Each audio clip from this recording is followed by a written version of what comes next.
Hey there, meatheads. On this week's episode, we're going to have you walk the plank with our little gadget of the week. Plus, the secret ingredient with Jack is quick, and something a little tender. And a little tender. Yes. Meatheads TV starts right now.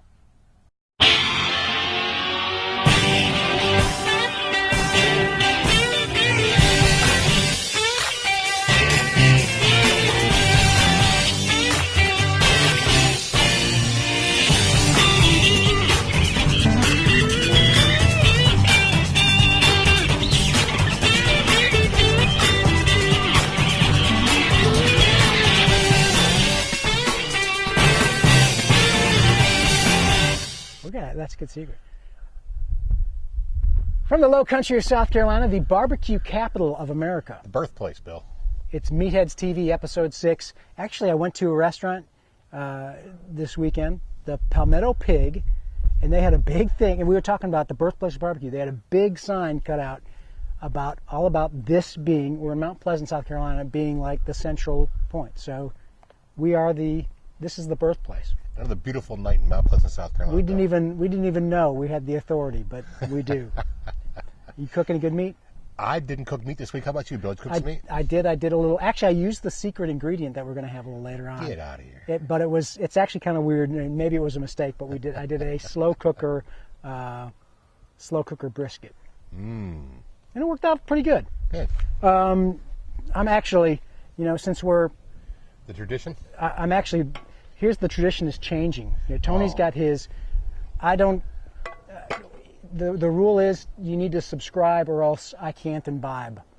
So we didn't have a subscriber for our iTunes or the feed that we've got, the email feed. So you can imbibe. I'm gonna have Diet Coke. I'm gonna bring you a point special this week, Bill, because we're into better beer. And point special was brought to me by Buzz Dean and Phil Wingo out of Wisconsin. They came to the last Barbecue Pitmasters class, and Buzz was actually the one that told me that we were drinking cheap beer, so we need to go ahead and upgrade the thing a little bit. Tony Coombs behind the camera. Cheers. And actually, my sister went to University of Wisconsin Stevens Point, so I know point beer pretty well. Point special. But awesome. Please subscribe to our channel. So please, Bill needs beer. In different ways at Meathead TV. You can also become a fan. That'll work too on Facebook. And Meatheads TV has everything, iTunes especially. You can see, we'll send you notifications right when every episode comes out. Hit us on Facebook as much as you can. Bill's put me in charge of the Facebook page. That's got to be scary, I'll tell you that. And we got some ways to feed some of that stuff on Facebook, so that'll be good. Great. Listener or viewer question today comes from Dave in Sacramento. He says, I hear a lot about indirect cooking. I don't have a smoker. Can I do it with a gas grill that I have? Or do I need a charcoal grill? Well, you don't need that. You can do it on either, Bill. If you have a gas grill that has two different knobs on it, in other words, two burners on it, heat up one side, actually heat the whole grill up, and then turn one side off and put your meat on that side of the grill, and you will be actually cooking indirect. So your fire will be on the other side of the meat. Make sure you put your meat on the other side where the fire is not, and you'll actually be cooking indirect.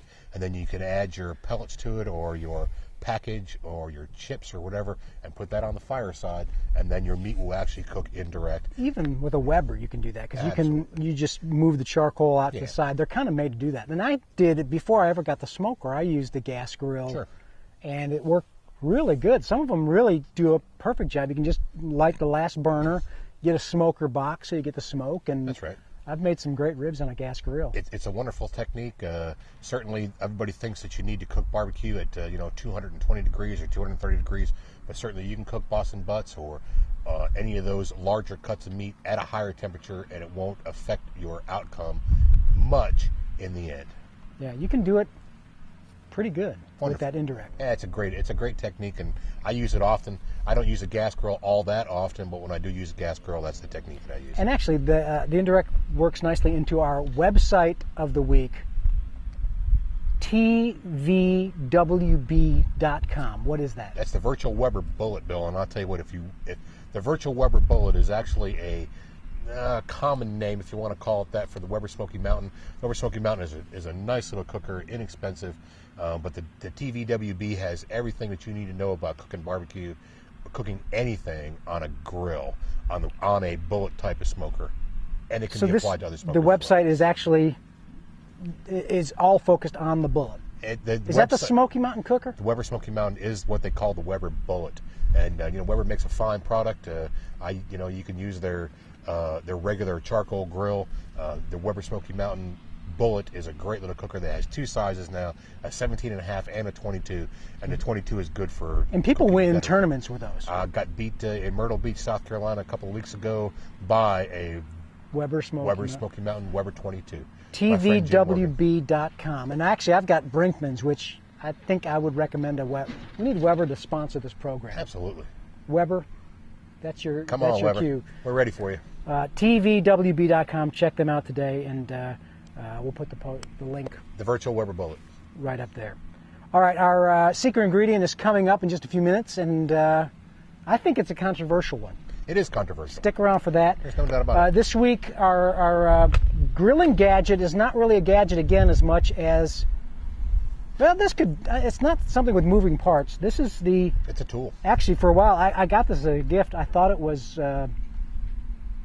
cedar planks, because that's what I've seen mostly used with fish. This is actually That's right. red oak grilling planks. Have you ever used planks? I've used planks before, mostly with cooking salmon. Of course, go to the restaurants, you've heard of cedar plank salmon. A ton of chefs use them. They don't have necessarily a way to smoke in the big kitchen, so they'll use the cedar planks to bring the smoky flavor to the fish. This is obviously a red oak product right here. We'll bring that profile to the meat that you're cooking. I think the label says good for meat, good for fish, good for chicken, good for whatever you want to use it for. This is you like oak, but your favorite is what? Pecan. I enjoy pecan. What a cool little gadget that is. Smells good. Yeah, we can, and then I guess you can reuse these to some extent. Sure, they're reusable. There's no doubt about that. Some fellows soak them a little bit. Some fellows leave them just like they are, so they get that smoky char on there. And hey, my recommendation is, if it doesn't work, chop it up and use it for chips. What the heck? There you go. And oak is probably the most common. Oak is one of the more common ingredients, red oak especially. I'm scratching already again. We're in like the low country of South Carolina, and the no-see-ums or sand gnats are driving me crazy. And I know we have to do the montage still of me swatting them from episode 2, but it's a little bit later in the day than we normally shoot, and the no-see-ums come up pretty good in Mount Pleasant, South Carolina. So this is our thing. You got suggestions for us? Send them our way. We'd love to get some more little gadgets and things that we can cook with. If nothing else, use it as yatata. All right, secret ingredient time. Are you ready? Our secret ingredient is something that actually I haven't used it as a rub. I used it per your suggestion from Carolina Pitmaster's class. It is Tender Quick. Morton's Tender Quick is the ingredient today, and Tender Quick is actually an ingredient. It's a salt-based ingredient, and it has an ingredient used for curing. In the old days, they called Morton's Tender Quick saltpeter. Is it the exact same thing as saltpeter? Or is something a derivative of it? It is the exact same thing as saltpeter. The Navy used it extensively when they took the boys out to sea. I've heard about that. It's a truth.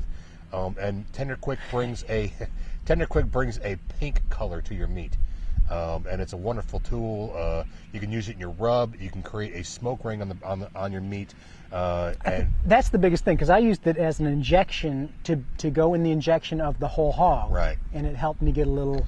It helps you get a little pink, and it helps the meat tenderize. It breaks down the muscle fibers and helps the meat tenderize. Cheating? Not at all. I don't know. Maybe so. See, that's why it's a secret ingredient. But I remember you saying you got to use it sparingly, or else it's going to definitely. We did it on a whole hog one time, and we actually rubbed it on the outside of a whole hog because we were using a gas cooker, and we weren't sure we could get a good smoke ring on it for the judges to see. And we went ahead and left it on there for half an hour, and then we washed it off because we didn't want the Tender Quick to penetrate the meat all the way through. Little saltpeter for the judges. Saltpeter for the judges. Where are you cooking next? Anywhere?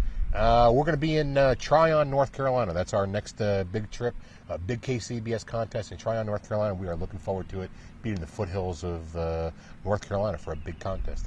Well, we'll try and get out there. Remember, you can always subscribe to MeatheadsTV on iTunes, Be a fan on Facebook. We'd love that. Subscribe to our feeds. We got a little thing where you subscribe to. It's called a feed burner feed. Great. You put your email in, and we'll post the new episode every time it comes in via your email. So Send me an email. please do that. Jack at MeatheadsTV.com. Bill at MeatheadsTV.com. And let us know your thoughts and give us some questions. Send me email. I pride myself on answering every one of them. We'll try and do it. Till next time. Till next time, hug your mama.